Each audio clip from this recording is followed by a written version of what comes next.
It all started with a mandatory sync meeting scheduled for precisely 9:13 a.m. on a random Tuesday. Company invites never start at odd minutes unless leadership is trying to throw you off balance before delivering bad news. I stepped into conference room B, greeted by the sterile scent of new carpet glue and impending corporate betrayal. Sitting across the table was Gary from Human Resources, grinning like a used car salesman, alongside my manager, Arthur. I had dedicated 12 loyal years to Arthur, yet he refused to look me in the eye, staring intently at his lukewarm coffee. Gary slid a thin folder across the table, explaining in polished corporate jargon that my position had been declared redundant to streamline operations. In reality, they simply wanted to replace my senior salary with a cheaper entry-level worker who would work double the hours for half the pay. Arthur nodded silently like a malfunctioning bobblehead, completely unwilling to defend my decade of service. Gary offered a paltry severance package covering just 2 weeks of pay, claiming it was standard procedure. When I opened my mouth to ask for a logical explanation, Arthur abruptly stood up, announced that Gary would walk me out, and hurried out the door. Being escorted out like a criminal after building 3 whole departments felt like a slap in the face.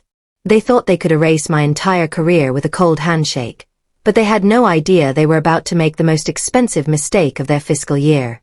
Back in my apartment, I sat on the living room floor surrounded by cardboard boxes holding 12 years of my life. My golden retriever, Barnaby, rested his head on my knee as if he understood the injustice of the situation. I refused to let myself spiral into despair, so I spent the entire night going through old employment files and company records. Buried deep inside an accordion folder from my first week at the company, I stumbled upon my original offer letter signed back in 2012. Halfway down page 6, tucked inside the dense legal jargon of the stock incentive agreement, I found an astonishing clause. It explicitly stated that all unvested company shares would immediately and fully vest if the employee was terminated without cause. During my dismissal, Gary had repeatedly emphasized that my termination was purely structural and not based on my work performance. That meant every single share granted to me over 12 years of service was legally mine right now. I immediately snapped photos of the document, saved backup copies in 3 separate cloud drives, and began searching for an aggressive local employment lawyer.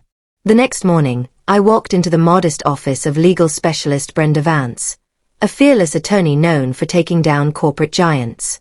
Her cluttered office smelled of strong espresso and paper, showing zero interest in corporate fluff or empty promises. After reviewing my original contract alongside the pathetic severance agreement Gary had handed me, a sharp smile spread across her face.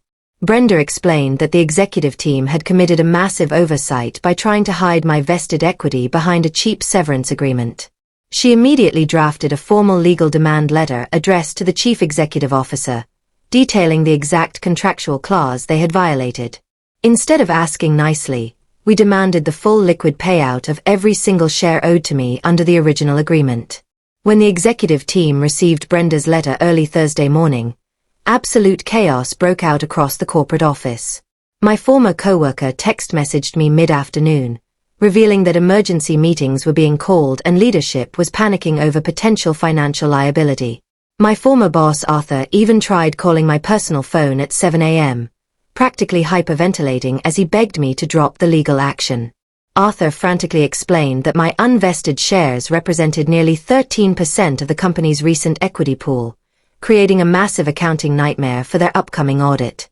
I calmly reminded him that ignoring contract details was his choice, wished him luck with his emergency meetings, and hung up the phone. By Friday morning, Brenda and I were walking into the main boardroom for a formal settlement conference with the executive board.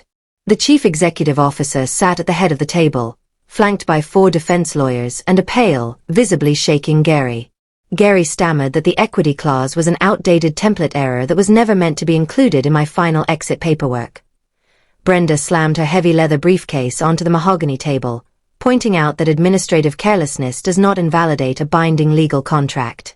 She gave the executive board a firm ultimatum: either wire the full multi-million-dollar value of the shares by 5 p.m., or face a public lawsuit that would expose their fraudulent exit practices to investors. The chief executive officer looked at his lead attorney, realized they had zero defense, and ordered the legal team to prepare the wire transfer documents immediately. 4 hours later, a notification popped up on my phone confirming a 7-figure deposit directly into my bank account. I gave Barnaby an extra treat, packed up my apartment, and closed that chapter of my life forever knowing I had fought back and won. Wow, if you are still here listening to my voice right now, you are genuinely a core member of our amazing community, a true legend of the break room. Hey everyone, this is Clara from Clara Family Lab, and I just wanted to pause for a second to tell you how grateful I am for every single one of you. Storytelling is my passion, but bringing these intense, emotional, and satisfying human experiences to life for you means the world to me. Now, I have 2 quick questions for you because I love reading every single one of your comments. First, from 1 to 100, what percentage rating would you give today's story? Did that ultimate legal comeback give you goosebumps? Second, please drop the name of your country in the comments below. I want to see where my incredible audience is tuning in from around the globe. If you enjoyed this journey today, please take a quick second to hit that subscribe button, turn on notifications, and join our Clara Family Lab family right now. By subscribing, you ensure you will never miss our latest, high-stakes dramatic stories and shocking life lessons the moment they drop. Thank you so much for your warm support, for watching today.